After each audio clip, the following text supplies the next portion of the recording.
When you say what's my favorite part, it's hard to nail it down to one experience, but I could say in general, the people. We really thought that people would be, get off the road, honking at us or whatever, But in the probably tens of thousands of cars that passed us, only one person, one car out of all of them ever said anything about get off the road or were rude to us. Everybody else was like so encouraging and so patient.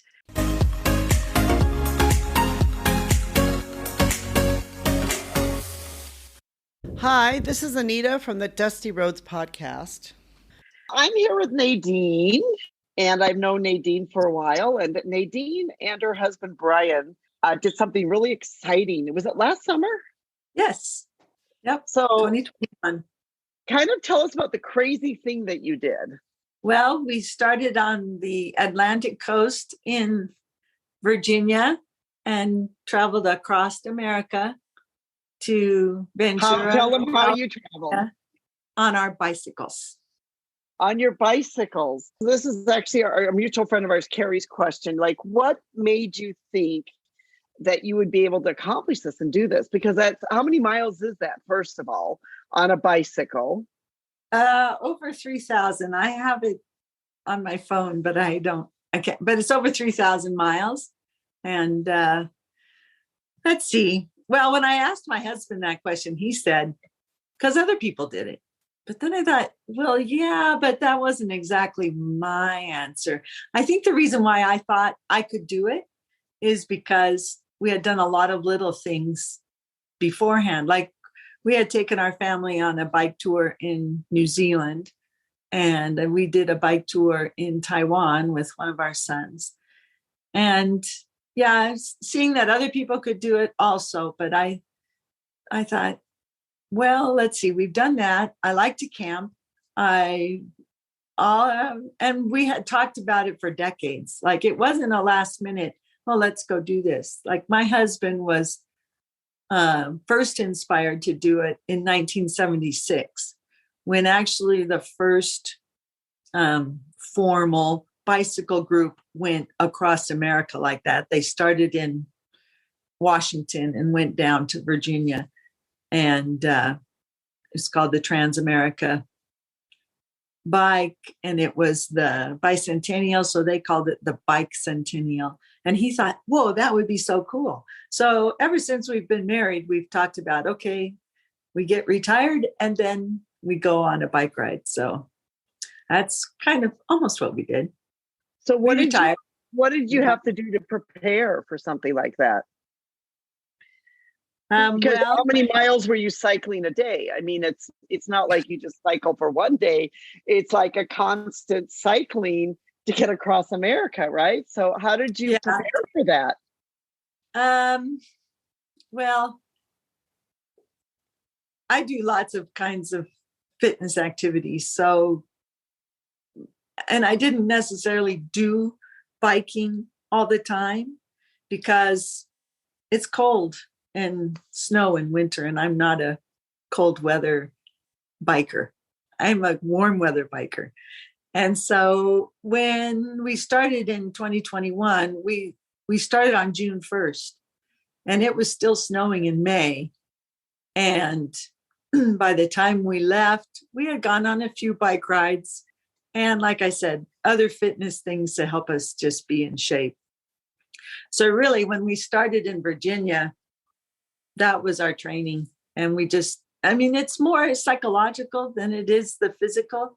And we met people who were on the Appalachian Trail and people who were also on the Trans-America Trail or on shorter distance cycling or hiking trails. And it was so much the psychological, because some of them, like this one woman that we met, she was quite heavy when she started. But by the time we met her, she says, oh, I've lost I don't know, it was 50, 80 pounds. I don't know. It was a lot. But when she first started, she was just determined that that's what she was going to do, was hike from Georgia up to Maine on the Appalachian Trail. And so she started. And I think part of the blessing for us is that we didn't have a time schedule. Like, we're retired. We could start on June 1st and then leave that ending open so we could travel on our own. So at first, we did like 30, 40 miles in a day. But then when we hit the Appalachian Mountains, that that was hard. And sometimes, 10 to 12 miles in a whole day was all we could do. So it would depend on that, but staying motivated was just, I guess, because we always thought we would do it, and we met other people who were doing it as we did it. And then you just get up in the morning, okay, today I'm going to bike ride. And you bike and you bike and you bike. And there's rain and there's food and there's no food. And you just keep going. But you meet a lot of cool people. And I really, really enjoyed that part of it. So what was like the hardest part of the journey? Well, physically, the Appalachian Mountains were the hardest. Wow. But other than that, the other part that was really hard was arranging our housing every day, which surprised us. We didn't anticipate that before we started. But every day we had to think, okay, look at the maps and go, all right, we'll probably go this far and stay here. And we had a few options in terms of where we could stay. We had our tent and sleeping bags with us. So sometimes the maps that we had are published by Adventure Cycling. And on the maps, they would have places that allow bikers to stay. So, like this has been going on since 1976. So there were actually in the East, there were actually churches whose ministry was to provide housing, showers, comforts for the bikers. So Wow. that was pretty cool. We stayed in several Baptist church and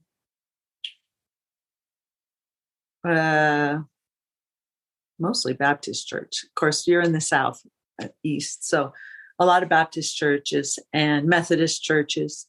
And they would open up, like they would have a basement that was like a youth center, and it would have rooms. So some of them we even just slept in a room that was just for us. And we just lay out our pads and our sleeping bags and sleep there. And they would have kitchen facilities and a shower. And so that was really nice. But they weren't close together. So you had to plan your house, where you were going to stay each night. And when we first started, we thought, okay, we're going to go 50 miles a day and camp. We can ride. I mean, prior to that, we've ridden and bike things before. It's like 10 miles an hour is pretty easy pace. And so let's just plan that 5 hours. We bike 5 hours. We stop. We'll be done by mid-afternoon. We'll set up camp. We'll relax. We'll read. We'll play Frisbee. That's what we thought it was going to be.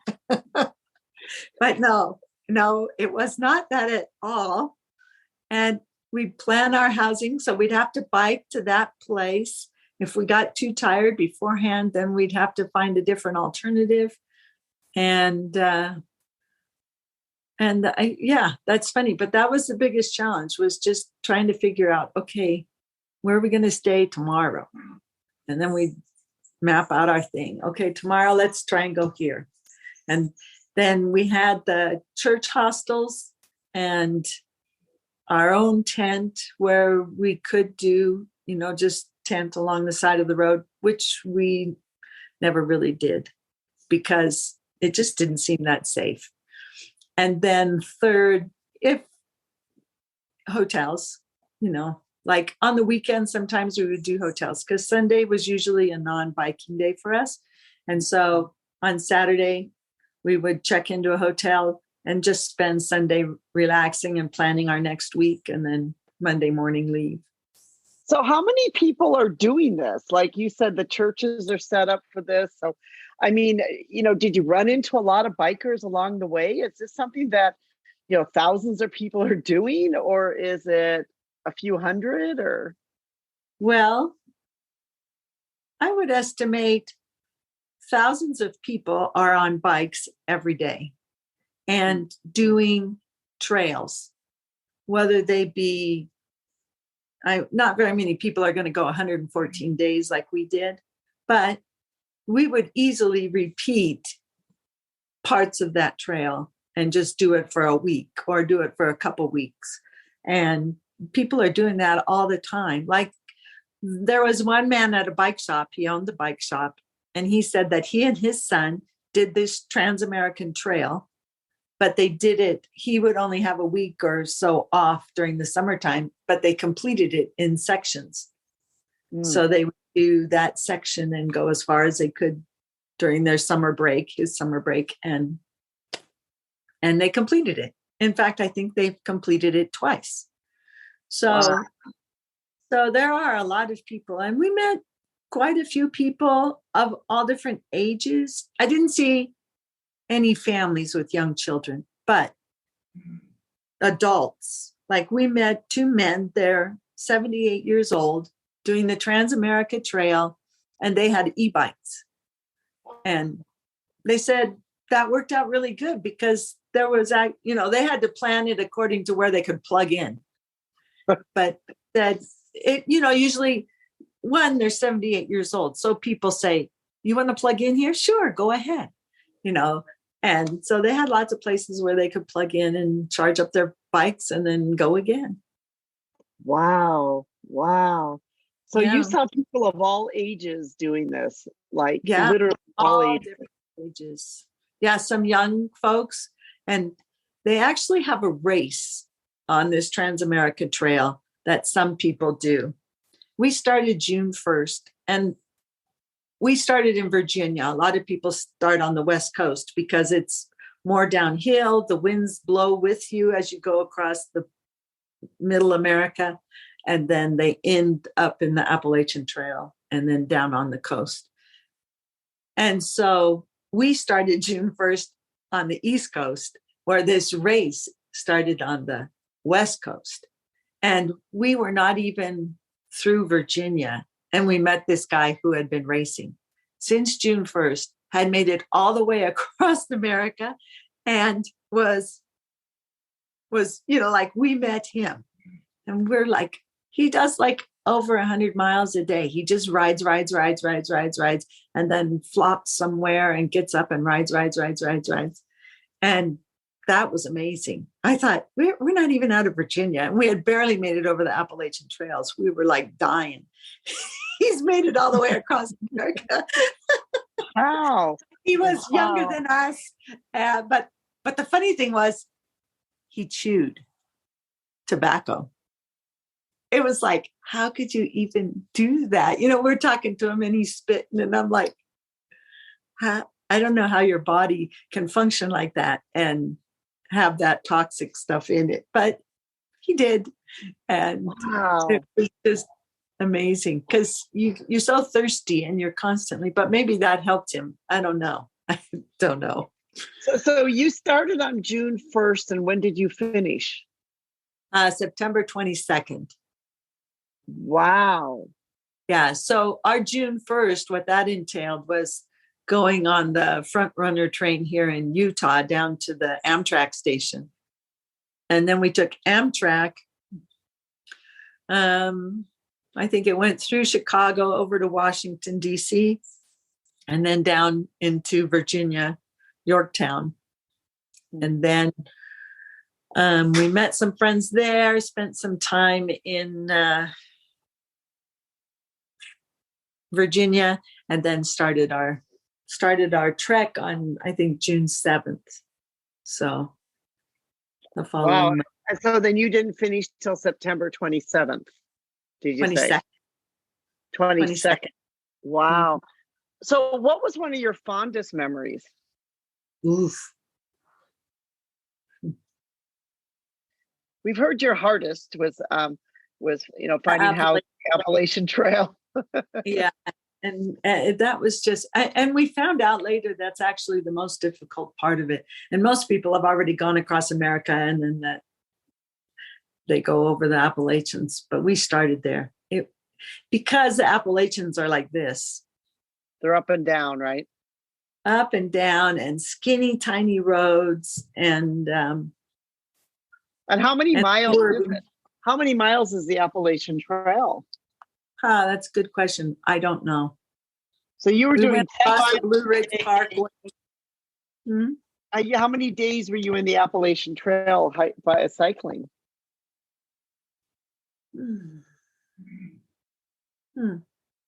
Maybe weeks. Really? Yeah. To get all the way through it. Yeah. I mean, you have Blue Ridge Parkway, and that's what most people know about the Appalachian Trail, but it tapers off, but there's still lots of hills as you go west.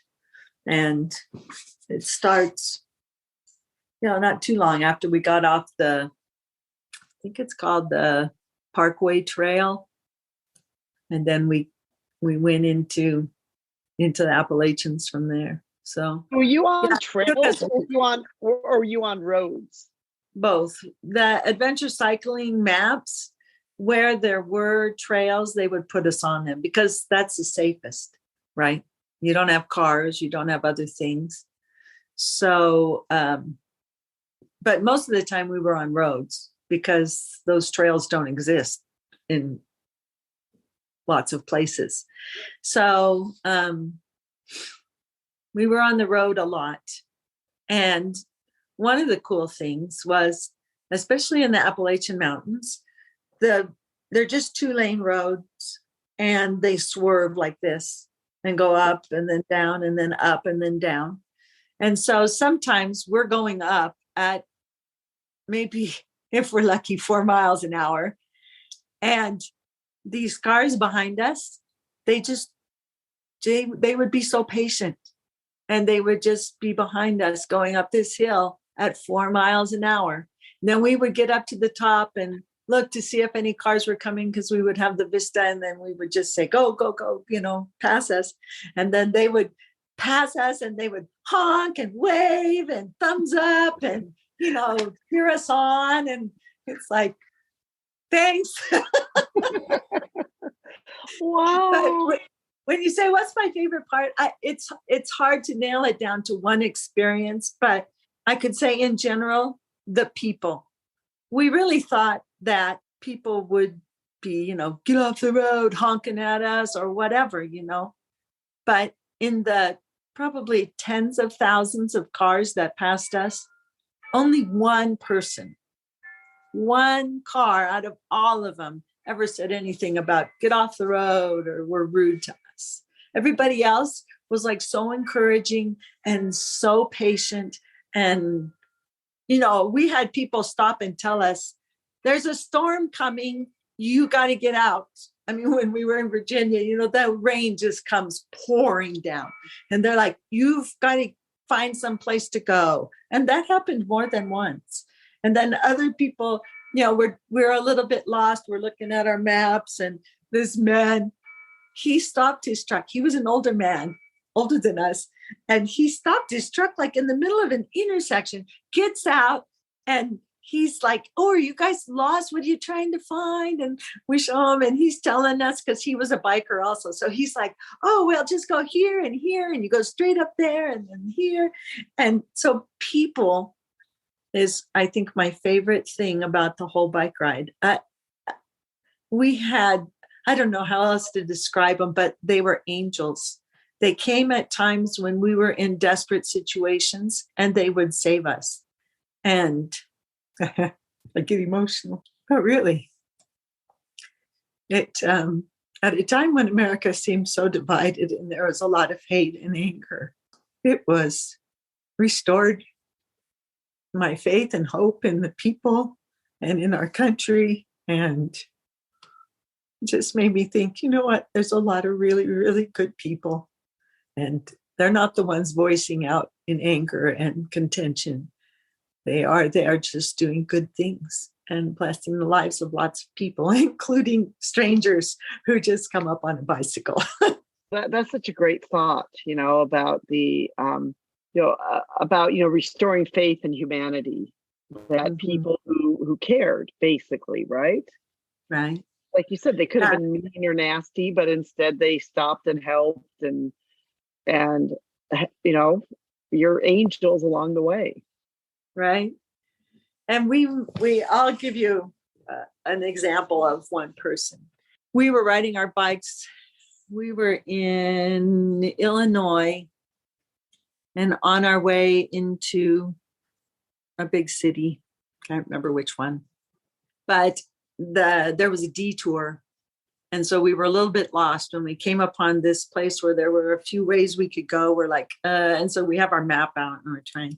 And these two women were on bicycles and they come riding up. Well, what are you doing? Huh? Because we are not your normal bike cyclists. We've got 5 packs on our bikes. So everybody knows we're not just riding for the day. Right. We are on a long haul, right? And so she says, oh, hi, hello. And we said, I wish I could remember the city. I said, we're trying to get to that. She says, well, welcome, you're here already. And so she says, are you guys going across America? And we said, yes. She says, oh, I've seen people before, but I never dared talk to them. And so she started talking. She was a talker. And it ended up, she had a military past. And so she found out Brian worked at Hill Air Force Base. And so then they were chatting. And she says, I'll show you where you got to go. So they rode us all the way through this little area and chatting. And then we stopped. Well, she found out we were alumni from BYU. And in her graduate program, she had met 2 professors that were LDS. And she loved them so much. And so she just felt that quick friendship with us because she knew we were LDS. And she's like, oh, and then we stopped. She says, well, my house is just over there and she's going to go that way, but you guys just continue down this road. She says, what are your plans for the next little while? We said, well, we're going to stay here for a couple of days and then we're going to rent a U-Haul and go up to St. Louis because that was out of our path. And we had some friends up in St. Louis from old friends from Taiwan. So we said, well, we're just going to go up to St. Louis. And she says, what? You're going to rent a U-Haul? No way. I have a truck. I'm going to take you. And wow. So she picked us up the next day or the day after at the hotel, and she drove us up to St. Louis. Then when she drops us off at our friend's house, she has quite a personality. She drops us off at our friend's house and she asks our friend, so they want to go see the arch. Are you going to be able to take them to go see the arch today? And she's like, well, no. She says, okay, you guys drop off your bike. I'm taking you to the arch. She spent the whole day with us. And we found out that her father opened the first jazz radio station in Minnesota, Missouri, somewhere up there. But Brian is a jazz drummer. And so they had that affinity there. And then and her sister was a drummer. And she had a gig, but we couldn't go to it. And anyway, the next day, as we're out and about with our friends that we were visiting, she calls us and she says, I just want you guys to know that you were my angels because my father died like 6 years ago, I think she said. And that was the first time that I felt so close to him, just talking to you guys. And she was in tears, but we're thinking, we're your angels. Well, you definitely were our angel because you gave us a ride all the way up to St. Louis and spent the day with us. But it was just an interesting thing. So we didn't feel like we had much to offer, but yet just the relationships that we built with some of the people that we visited or came upon, it was just quite amazing to us, just how they were angels to us, but in some ways we were angels to them too. So that was kind of cool. This is really quite a story of hope in a lot of ways. Like, it's Yeah. of course, it's a fitness story because you bicycle, but it's also a story of hope. Right. It's a story of people and hope and common decency and humanity and just people being good to each other, not because they know them or are going to get anything from them, but just because that we're human beings. Right. Yeah. And that's what we really learned, I think, and experienced every day. We're in pretty extreme circumstances, like when we went across the Blue Ridge Parkway, we didn't know that there was no food establishments up there. Mm. And there was also times when places were shut down because COVID was still a thing, right? So places were shut down that we anticipated would be open, they're not open. And that happened to us on the Appalachian Trail. The sun went down, it was getting dark, and it was cold. And we had to travel 17 miles down this. Was it that long? I don't know. It was a long ways down after we had gone up all this time. But there was some campground down there. But we didn't get there until 9:00 at night. It was dark. And we thought, oh. And then when we got to the gate, it said online reservations only 48 hours before you come in. Like, okay, what are we going to do? And we couldn't just put up our tent because it's bear country. That was one of my fears when I started was bears. I thought, I have all my bags with food in them in my tent. Bears are going to come get me, And so then at 9:00 at night, in the dark, in the cold, we have our jackets on. It's moist, humid and cold. Then this old rickety van comes out of the campsite and drives off. And we're like, I wonder if we could get in that gate. Well, are we going to get in trouble? We didn't know what to do. And then all of a sudden that same rickety old van comes driving up. And this young girl, she's in her young 20s, she rolls down her window and says, do you guys want to come in? Like, well, we don't have reservations. She says, oh, don't worry. I work here. You can just stay somewhere and then talk to the rangers when you come out tomorrow. We're like, okay, all right. You sure that's okay? Yeah, I think so. Yeah. Well, I'll tell you what, why don't you just come and I have a space behind my cabin and you can just put your tent there and you can use my bathroom and my kitchen and you'll be fine. So what was she doing at 9:00 at night? She was mailing a letter. She went out to the mailbox, which was a couple miles down the road, and mailed a letter and came back. And I thought, okay, who orchestrated that? Because at 9:00 at night, she's going to take out a letter and we're going to be standing there stranded, not knowing what to do. And it was just one of those touching moments where you feel like these people come out of nowhere and they're kind and they're helping us, and then they find out what we're doing and they're like, oh, that is so cool. That is so cool.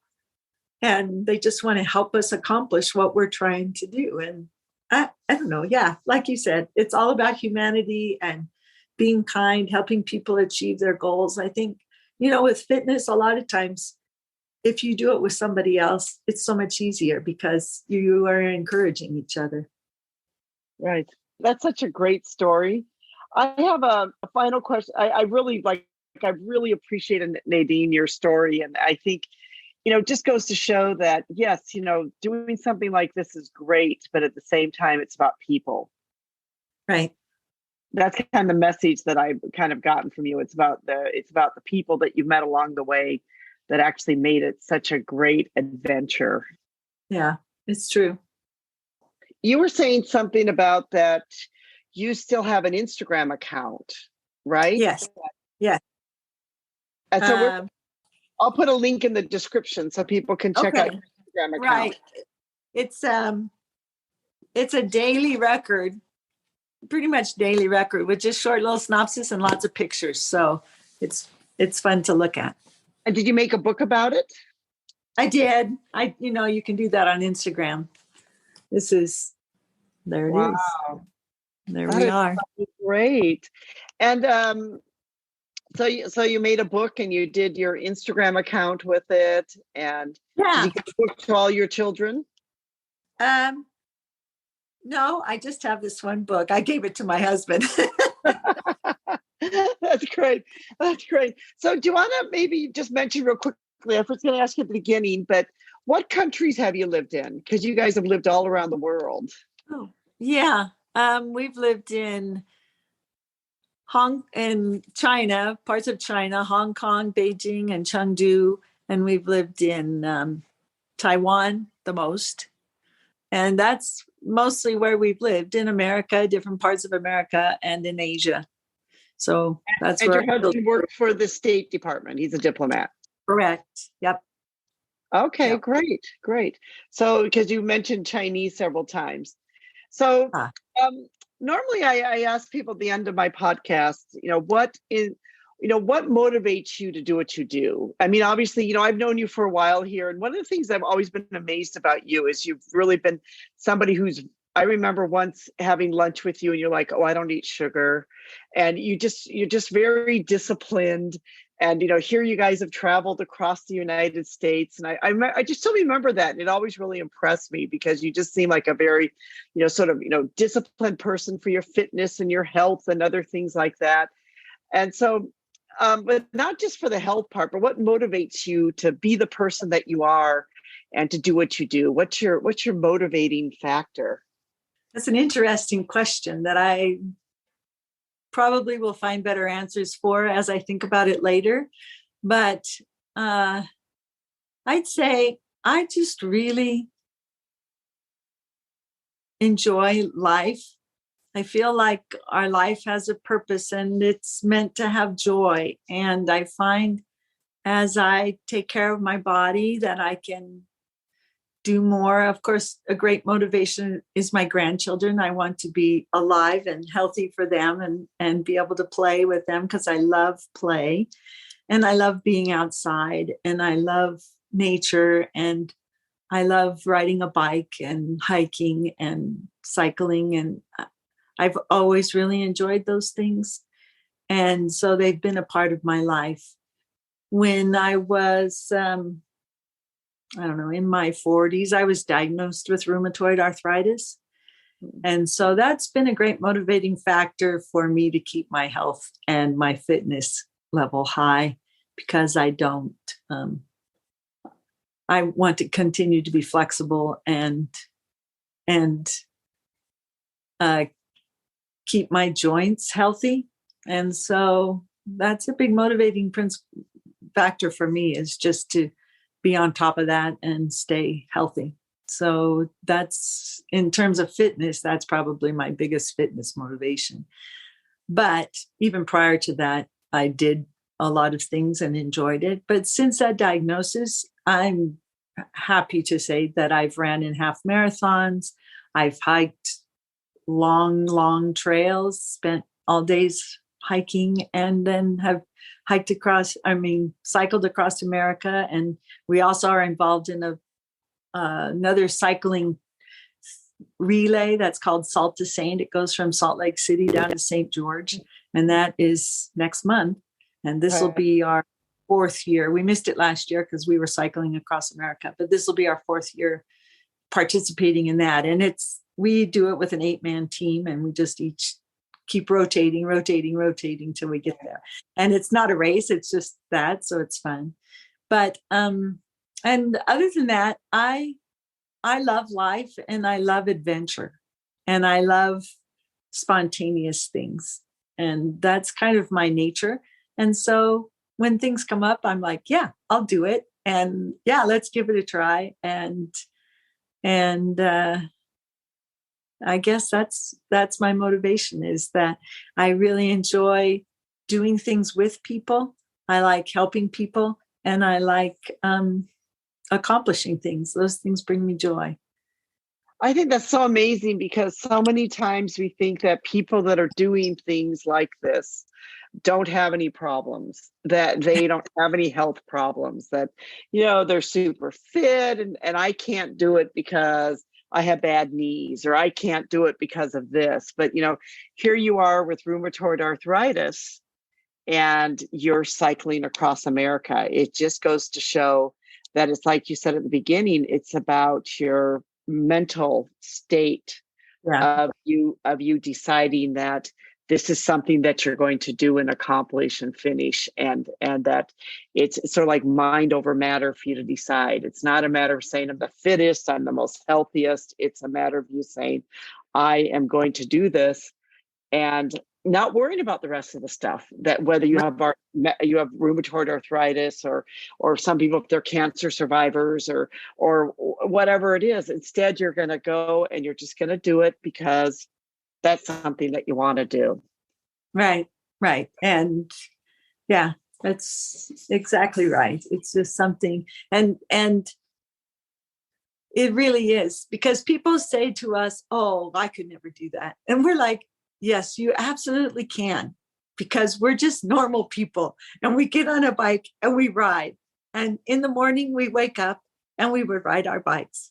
And part of that is just really easy. You know what you're doing today. You know what you're doing tomorrow. There is nothing else going on, right? You just are going to ride a bike, and you just do it. Some days we did 67 miles. Some days we did 12 miles. So, you go at your own pace and you just do it. And that's what fitness is about too. Listen to your body and do what feels good and what you like to do. So if you were going to tell your grandkids what your life lesson was that you learned from this, what would be your life lesson? From our trek across America? Yeah. That there are good people everywhere, and they will help you accomplish the things that you want to do. It's a great thought. Well, I really appreciate this. I mean, this has been really motivating for me because it's inspiring to see somebody who is doing something like this with their lives. We all have a choice. We could sit at home and watch TV. We can, or we could, get out on our bikes and have an adventure. And I love the fact that you guys got out on your bikes and you had an adventure. Yeah, it was worth it. It was great. Yeah. Thanks. And for me, one of the lessons I think I've learned as listening to you is to not give up, to keep going. Yeah. That even when those mountains were tough and the other things, whenever you go up the hill, there's a downhill. Yes, that's true. One of the other names I wanted to put on our Instagram was Coast to Coast, meaning coast to coast. Coast to coast, right? That's right. Yeah, I did the Ragbray ride through the state of Iowa. Oh. And the thing that I learned is I thought Iowa would be flat, as I learned there were a lot of hills. Oh yeah. Yes, and wind. And wind, a lot of hills and wind. Yes. Well, Nadine, thank you so much for your time and for taking the time. Thank you, Anita. It's been fun. This has really been a very informative and a lot of great things have been said. So I really enjoyed it.